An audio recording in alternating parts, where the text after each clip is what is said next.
So as you guys know, Soul is Pixar's first movie with a black-led character. This is very big considering the fact that most of Pixar's films are made by white males, and the lead characters, like The Incredibles, and there is obviously female women, but they're also white. Pixar has taken many strides in trying to be more diverse. Pete Docter decided to bring in a brain trust of black and brown artists and making sure that the film was authentic to black culture and black people, even bringing on a co-director of color. The movie has gotten universal acclaim from both critics and audiences. Audiences love it, TikTok loves it. I thought the movie was amazing, it had great humor, beautiful animation. It's a solid 10 out of 10, and in 10 years from now, it's gonna be a classic.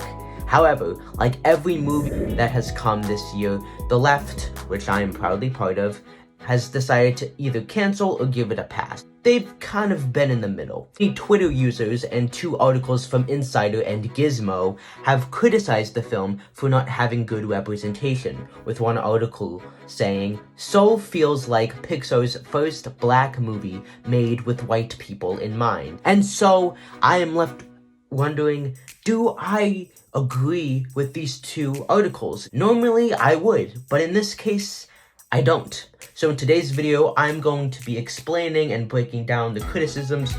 Soul is good representation, but it's not great representation.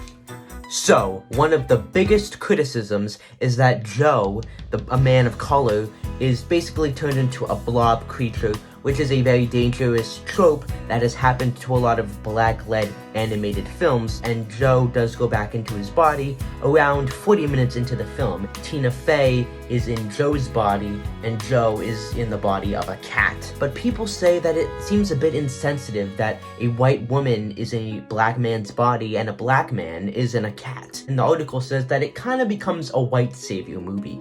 But here is my trouble with that criticism. 22 is not a gender, it's not a particular race, it's a soul. Perfect for conservatives and liberals and snowflakes.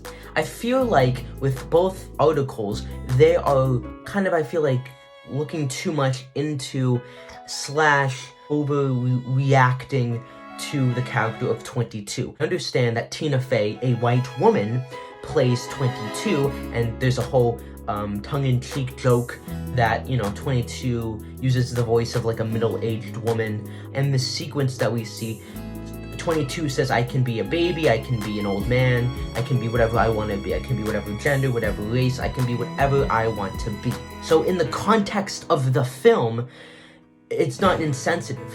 I feel like they are just adding in that the actress that voiced 22 is a white woman. But in the context of the film, 22 is not a white woman. It's a soul. It doesn't have a specific gender nor a specific race. I came into this movie with the expectation that it was not going to be perfect representation. It wasn't going to be great representation. It was going to be good representation. A white male can tell a black man's story and be 100% authentic, 100% correct.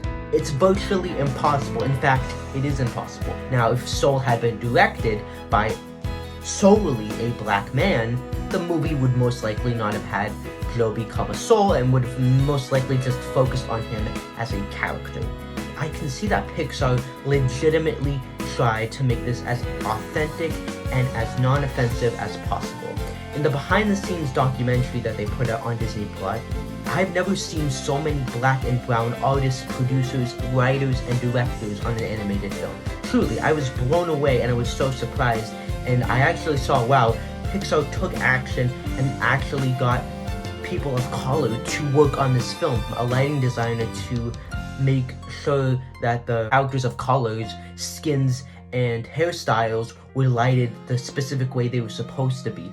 Having simple lines like, put lotion on my body when I'm taking a shower, and having kind of a tongue-in-cheek joke of not being able to get a taxi cab in New York City because you are a black man. I feel like a lot of people are being very complainy about 3 very specific films that are being very diverse, that being The Prom, Wonder Woman 1984, and Soul. We are finally getting tangible diversity, and I feel like people need to check their expectations at the doorway, because at the end of the day, this diversity isn't going to be amazing out of the gate. But we should continue to demand 100%. We should continue to demand greatness and not just good. You know, these aren't the best films of representation, but they are a step in the right direction. That it's good representation, but it's not great, and we deserve and expect greatness, and we need to continue to advocate for that, but we have to do it in a constructive, good way. Like, subscribe, and comment, and I will see you guys in the next video. Peace.